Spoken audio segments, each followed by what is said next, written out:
Morning, everybody. We're in the middle of our period 8 of practice 2, and we do not have pads on. So I felt like I could come over, step away from practice to make sure that I welcome Ravi to our family. So Ravi and I spoke last night. He shared to me how important athletics is to our student experience and all Buckeyes across the globe.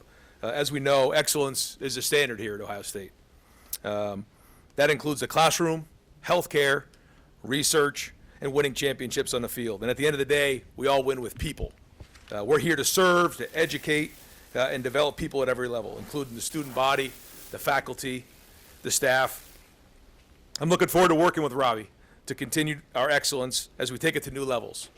And listen, Ravi is he's a bioengineer. He's a neuroscientist, and I'm a football coach, so I'm going to let him take it over from here, and I'm going to go back to coaching the team. But I look forward to working with Ravi moving forward. Congratulations, Ravi. Can I say it's happy birthday? It's Ryan's birthday today. So. Thank you for it. You got it. Thank you, sir. Thanks, Coach. Thank you. Thank you, Coach. Thanks. Go Bucks. Good morning, everyone. Thank you so much for being here. I have just a few remarks, like Ben said, and I'm happy to take your questions. As I just shared, it's an honor to be here and serve The Ohio State University. We have fantastic leaders here, like my colleague John Warner, who leads our healthcare enterprise. And Lalita and I are just delighted to be a part of this community for the last 400 plus days. I want to address a few things. We've been in the news a little bit, and I just wanted to address things just to introduce and share with you directly. This is what I'll try to do always. We will try to do the right thing. I'll try to be transparent with you and keep you informed as we go forward and face challenges of the future. I'm still processing President Carter's resignation. Ted recruited us here for my first meeting. I saw a leader I was inspired by, like many of us. And I'm deeply, saddened is one way to describe it about the turn of events. And I feel for him and his family. And I genuinely, he was a fantastic leader for us at Ohio State, and I'm proud of what we've done together, and I wish him the best going forward. The situation is complicated, and I want to respect him and his family and the process. That said, I'm excited for what lies ahead for us. There are also a set of questions that I have been a part of the conversations of about namings and our facilities and buildings.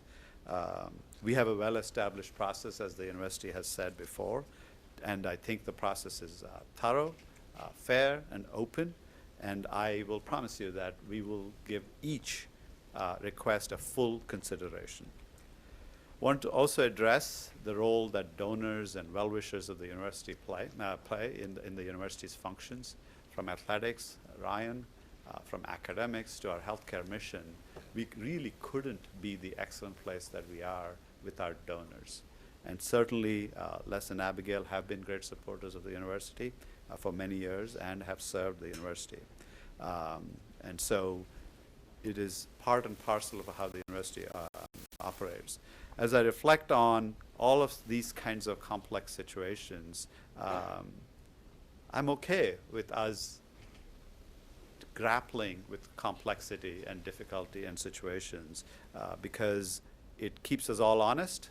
It allows us to come to the right resolution, and that is part of what being a great public university is, to have the ability to grapple with complexity.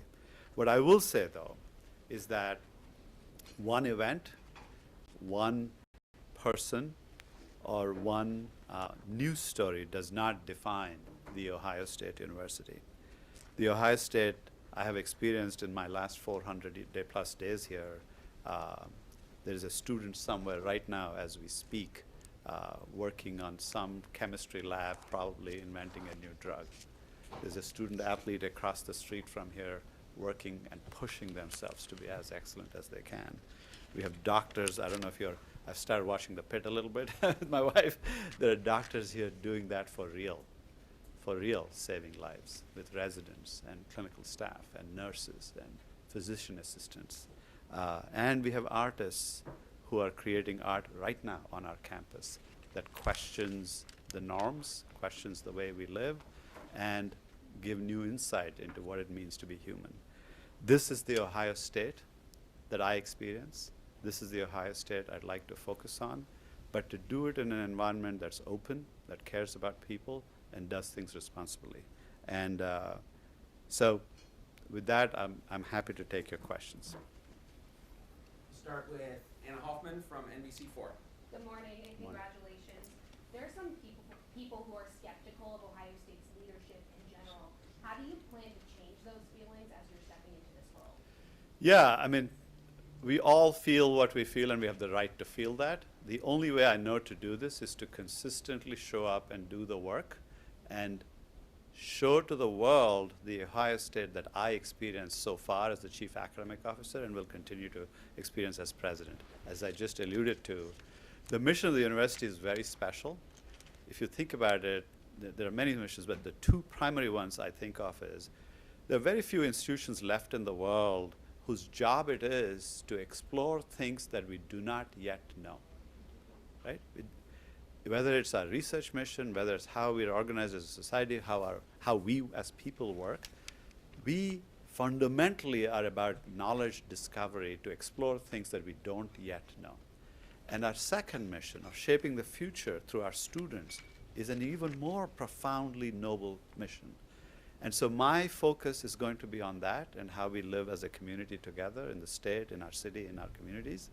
And my hope is that by consistently showing up and doing that work and acknowledging that every system, every large complex entity is ultimately made of people.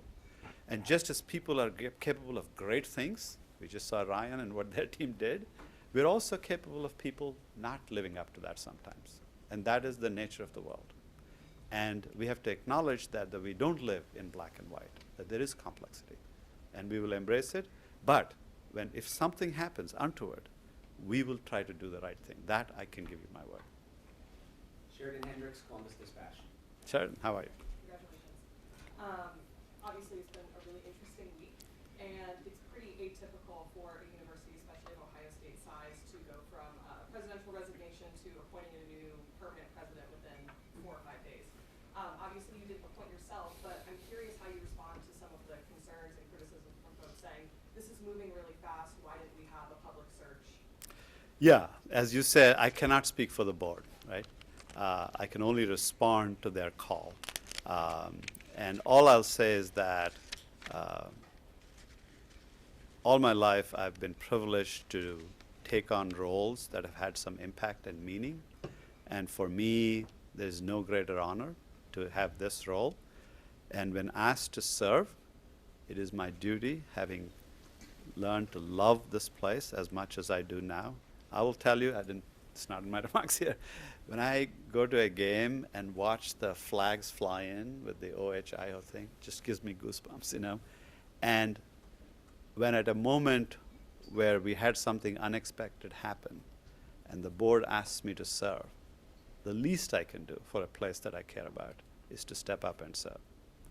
I know our faculty, and I'm one of our faculty, have concerns about due process and shared governance. And as a provost, have fully committed to shared governance, and you can talk to them, and I will do so going forward. But here we are, and I will try to do the best I can to be the best steward for all constituencies, including our faculty. Kevin Landers, 10TV. Yes, sir. Hello. You said today we will take on the hard things that are worth doing. Correct.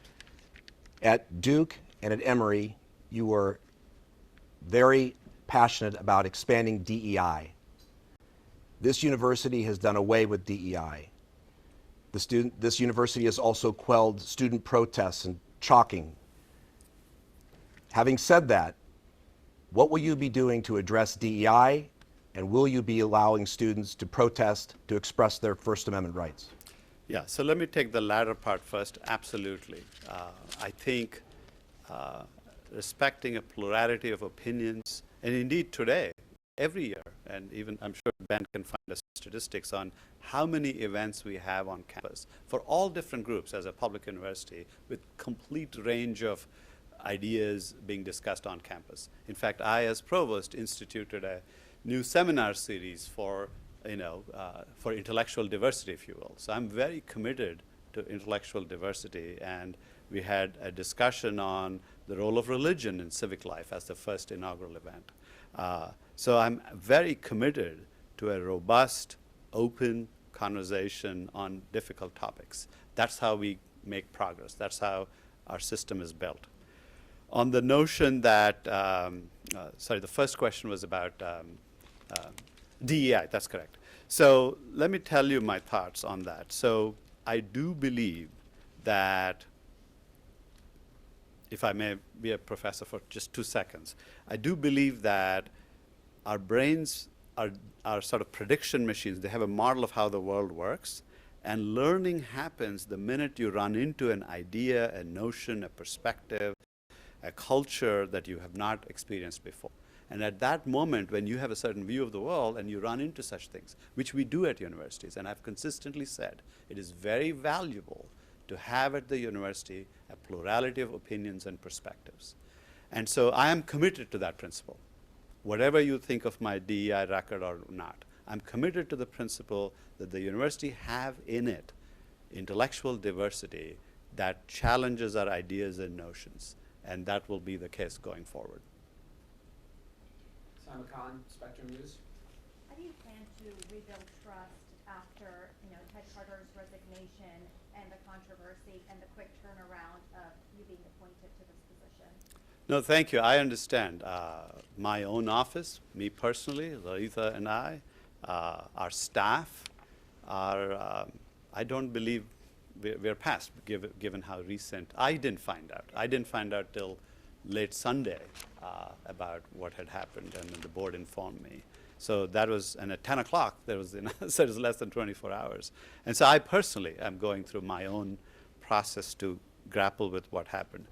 As I said, the only way to do this is to remember that the mission of the university is noble, was, is, and will continue to be. And we as leaders and citizens of our community have a responsibility to continue that mission. Because what that mission is not about people. It is not about me. The role that I have as president is not about me. It is about how we can serve the mission of the Ohio State University for all the reasons I alluded to in there. And so the way we rebuild trust is to stay focused on our mission and to try to do it to the best of our ability. And should something happen, as I said, in the future, we will try to address it right away and do our best to fix it and do the right thing. That is the only thing I know. And what people will think of all of that and when is up to you, and you'll tell me, I'm sure. But I believe strongly that it's possible. We are not defined by one thing or one event. We've been around since a long time, 1860, and we will be for another 200 years, I'm sure. And we will do that by committing ourselves to the mission. Amy Wattis, ABC6 and Fox 28. Congratulations, first off. Thank you. I have two questions, kind of. One's more serious, one's a little more fun. What vision do you have? I know you're very new to this role, obviously, with everything happening so quickly. What vision do you have for the university moving forward? If you have one in place, or even have ideas, thoughts to set yourself apart from prior presidents? And then the second question, you made sure to mention CJ, the Golden Doodle. I'd like to hear more about him. That's right. So can I just answer the second question? I'm just kidding. No, I truly think that at a time where higher ed is under scrutiny, we at The Ohio State University have a special window of opportunity to define to the country and to the world what it means to have institutions of higher ed that are mission-focused and focused on making a difference in the world through our discovery mission as well as our mission in education. And what does it mean to lead there? As I told you, I've been fortunate to be at a few good places, and the way we lead is by being unafraid to interpret that mission for ourselves. That answer at Ohio State will look slightly different from an Ivy League or some other place, or another public in another state. And so that's what I'm excited about. It is about excellence. It is about our healthcare mission, our athletics mission, as well as our educational mission. And we need the academic excellence plan that we already have. I was intimately involved in its shaping, and it's an excellent plan, I think. And so we will continue that. And you'll hear more about details about ideas we have on how to grow our own unicorn startups. We have ideas on artificial intelligence. We have ideas in healthcare space that are exciting. We have ideas in the arts that we're excited about. So you will hear more about that in due course. CJ is our golden doodle. She's 7 or 8 going on 1. And my wife thinks that she has me wrapped around one of her toes, which I would deny, but but it's probably true. She's a golden doodle, and she has changed my life. I tell people, she's my first pet. I've never had a pet before. I tell people that I like who I am when I'm with her. That makes sense. Taylor Brock, Spectrum News. So one of the trustees said that they always saw you as a president. Have you ever seen yourself as a president? Is it a dream role for you? I've heard from others earlier in my career that, how people say, one day you're going to be president. And I've always brushed that aside because I feel like the way you get the next job is by doing your current job well. This is what I tell people when I'm mentoring them. And so I've been very fortunate to have the opportunities I've had. The way I think about leadership roles is that it's not about the leadership title. It's about the work that you want to do. Ever since I was a junior untenured assistant professor to associate professor, and I've had escalating responsibilities, I've taken on roles because having the title is convenient to do the work I wanted to do. It is not for the title. I think at The Ohio State University, we have the chance to be the best public and university in the world.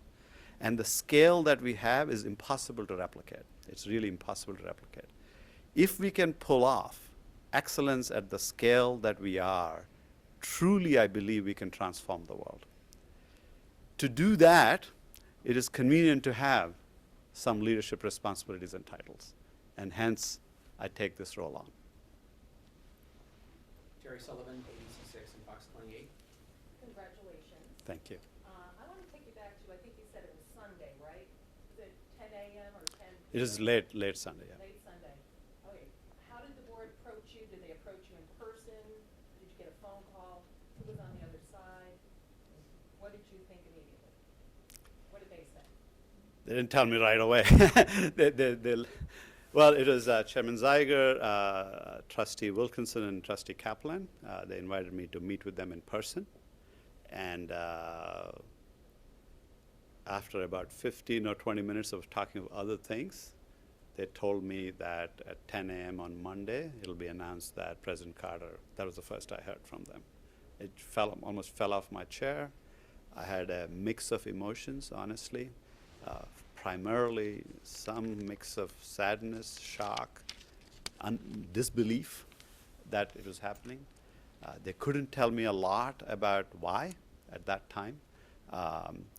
And even now, what I know is mostly what you know. I don't know anything more than what you know. There is an active review and investigation on, and we'll see what that reveals. But yeah, that's what happened. And then they told me at that time that they asked me if I was interested in stepping in. And I said, like any good spouse, I need to check with my, so at that, I hope you don't mind me sharing that. And she's always been very supportive of my career, but nevertheless, and so that's how the journey started. Mark Ferenchek, WOSU. Yes, so after you found out about the resignation of President Carter, did you speak with him? And if so, can you talk to us about what you spoke about? Yeah, I wouldn't like to share what we talked about, but yes, he did call me Sunday late, and we had a good conversation. I wouldn't like to share what we talked about, because that was a personal conversation. Station Akin, 10 TV. Speaking to more of the hard things that you are prepared to take on, we know one of those hard things happening here on campus is the aftermath of sexual abuse by Dr. Richard Strauss. And the survivors continuously say they do not feel seen by university leadership. How do you plan to tackle that? You're right. Let me say a few things about that. First of all, all the survivors and former students are Buckeyes. They're members of our family. It just hurts me and all of us deeply that this happened. And I'm just very sorry that this has happened. I genuinely am. What I do know is that when we first found out in 2018, the university has been doing its best to do right by our own family members who went through this experience that we very much regret that they've gone through and continue to suffer from. What I do know is that a good faith substantial monetary offer has been made to all the survivors, and more than half have taken us up on that as recently as this month. I think 8 survivors took us up. 304 survivors have taken up an offer from us. We've offered health counseling and continue to do that, and other kinds of health support. And we continue to talk to people who have not yet come to an arrangement with us. From 2018 to those who say we're not listening or not giving opportunities, from 2018 to 2022, I think, 5 times they've had a chance to address the board every year. And what happened after that was that there's a litigation that's ongoing, and the judge in the litigation has told us, you need to talk to the lawyers and not to the victims directly. And for that reason, we have not, at board meetings, given them the platform. But those who have settled also have already settled, have tried to talk to us, and we have a process to do that through our compliance office. So I would like to resolve this as much as our survivors would. I would like to do it the right way, and I think we have a way to do this, and we're open to conversations to come to an arrangement that won't make everything right, but at least will capture the feeling we have in the university to do right by these fellow members of our community. Emma Wozniak, Columbus Dispatch. Congratulations. Thank you. You're the 3rd president Ohio State has seen in 5 years. What, if anything, are you planning to do differently to set yourself apart from your predecessors? Yeah, I don't. First of all, I'm the 18th president, and we were founded in 1870. So if my math serves me right, that averages to about 8 or so over a period of time. So it's not as, so the recent times are not usual. So yeah, the Moore Act was 1864 or 63. So yeah, it's 1870. So so my thing is, it's not about me. And it's not about me distinguishing myself with the others. That's not how I think about the world. What I think about is that, you know, I've been very fortunate in my life to have the opportunities I've had. Every day what governs me is, can I make a difference with the people, the students, the faculty, the staff that we have the amazing responsibility to create an environment where they can thrive, and that's what I'm going to do. If it's the same as somebody before, so be it. If it's different, so be it. This is who I am, and this is what we'll do. We will try to do best for our community in the service of things worth doing, hard things worth doing, like curing cancer. We are building at our university the next, the International Space Station is going to be retired in 2030. We're building Star Lab here on our campus. You know, if you walk into a room, as I have, you can see 100,000-year-old piece of ice in Bird Polar ice core. I mean, that's the largest manga collection. I have kids. The largest manga collection outside Japan is here at Billy Ireland Cartoon Museum. You know, you walk into Pelotonia Research Center. There's a program on proton beam therapy called FLASH, which has a way to increase the contrast between normal tissue and cancer tissue so we can more safely treat cancer. These are the magical things that are happening, and anything I can do as president to see that those and other things like this happen, this is what we'll do. Noah Blundo, Hinda News. Good morning. The state government has shown a lot more interest in the operations of Ohio State and other higher education institutions in Ohio. What will be your approach to interacting with leaders in the legislature and the administration? Yeah, we are a state university and a public university. And indeed, this conversation is not just unique to Ohio. Across the nation, we've had the reason to ask ourselves, how should higher ed present itself? What is success for higher ed and what is its role? And I welcome that conversation. Indeed, I've already, in my academic officer role as a chief academic officer, spoken to several members of our state legislature. And by and large, they also want Ohio State to do well. They want excellence to be pursued. We may have periodically discussions on what that exactly looks like, and I look forward to those discussions. What I'm going to do is, as I'm doing with you, is to convey to them the special opportunity that The Ohio State University has as the flagship university in the state, and to drive the state's economy, to increase the AI prowess, the artificial intelligence revolution, and be at the leading edge of that. And indeed, we've done that with AI fluency. To my knowledge, no university, we announced this in June, this notion that every student of Ohio State will be bilingual, will know their major of study and the application of AI to that study. We are the first ones to say every major, not just more computer scientists, the history, literature majors will do this, is a bold thing. And that has a transformative potential for the workforce of our state, because most of our students stay in Ohio. And so that's the conversation I'd like to have with our legislators, while addressing any concerns they have, which again, ultimately these things come down to trust and common purpose. And I have no reason to believe that, that we don't share a common purpose. What I will do is, and as they have also, have a deep commitment to academic freedom and our ability to ask ourselves hard questions in the pursuit of truth, no matter what those questions are, and we will strive very hard to preserve that core principle. I'm going to call on Katie Millard, and then we probably have time for one or two more. Katie Millard, NBC4. Hi, Katie. Thank you.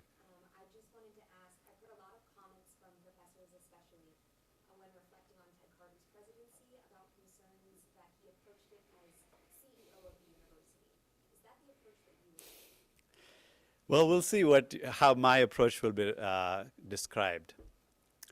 I think every leadership role I've had and every leadership role every leader has a job description, but I have found that mostly because of the complexity of these places, it's a suggestion.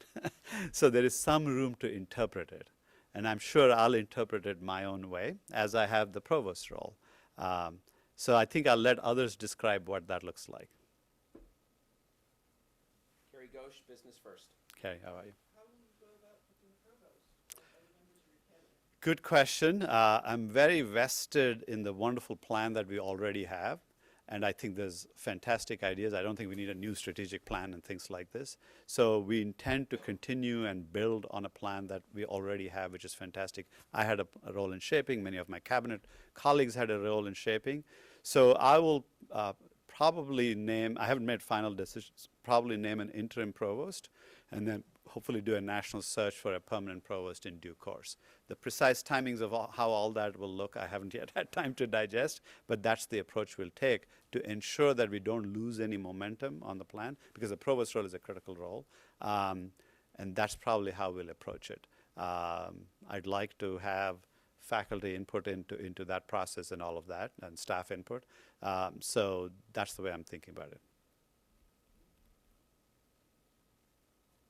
One more for station akin from ABC6 and Fox 28. From 10 TV station. Oh my gosh. Formerly of, that's terrible. This is what happens when he knows you. Sorry. You've never been a university president before. How do you plan to learn on the job at one of the biggest universities in the country? You know, there's no way to learn complex things. You know, when I became dean, I had never been a dean before. When I was provost, I had never been a provost before. And there's always, you're exactly right, there's always things to learn. But I've learned that there's no simulation for being the leader that you are. That said, it helps to have some experience and interest in the job. I am deeply interested in our faculty. I love being in the university. I've never left. I've stayed from a postdoc at MIT and my graduate work at Brown. I've never left. That's because I love the university. I love all the things it does from the arts. So my thing is that I will stay humble. I will try to do the right thing for the institution and our people, our staff, our students and faculty.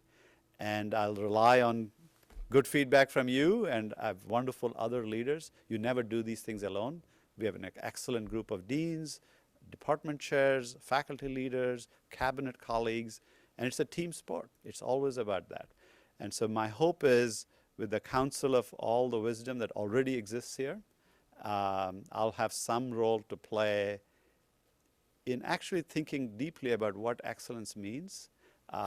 Yes, it means rankings and highly reputed programs. Ultimately, I think excellence is an attitude, it's a way of thinking and being, and that's the conversation I think as president I'd like to facilitate. Excellence is not just a state. It's not that we become top 10 public, which we will, by the way. It is about behaving in a way that is exacting, because the impact of excellence is so important for us in our mission. Laura Hancock, Cleveland.com. Just a really quick bio. You were at Case Western from what year to what year? I was there from 95 to 2003. I still root for the Browns. I'll get in trouble with the Bengals fans here. Never stopped. When the Cavaliers won, I'm telling you, it was one of the best days of my life. And I'm not pandering to my Cleveland friends here, but it really was. To come back 1-3 was unbelievable. But yes, and we still have good friends in Cleveland. All right, we're an educational institution, so I'm going to put him on the spot. We have Ali Wolf and Davis Beatty from the Lantern. Would you like to ask the final question? Hi, how are you? Thank you for what you do. My son also wrote for the student newspaper. So. I've heard from like students and faculty of kind of like the lack of transparency they have felt from the administration. How can you possibly have plans to kind of change that and adjust what they've been feeling? No, see, the challenge is that when you have a large institution like ours, there's like, you can never over communicate. However much you communicate, it's not enough, right? We send emails, and I can see not many people open the emails. So I will do my best to meet in person, but the students is not a monolithic thing, as you know. The student government is wonderfully representative, but doesn't represent all the students and how they feel. So there's no good way to do this, unfortunately. But I will do my best. I love students. Actually, Lalita and I have hosted students in our house many times, and we'd like to do things like that. And be open, and I truly, genuinely, both of us love spending time with students, and we intend to do that. And hopefully over time, they will feel like they know what's going on. Or maybe I need to be on TikTok or something, I don't know. So. All right, thank you, everybody. If you have questions for me, you can hang here. Thank you so much. Thank you, Ben. President. Thank you. Thanks so much.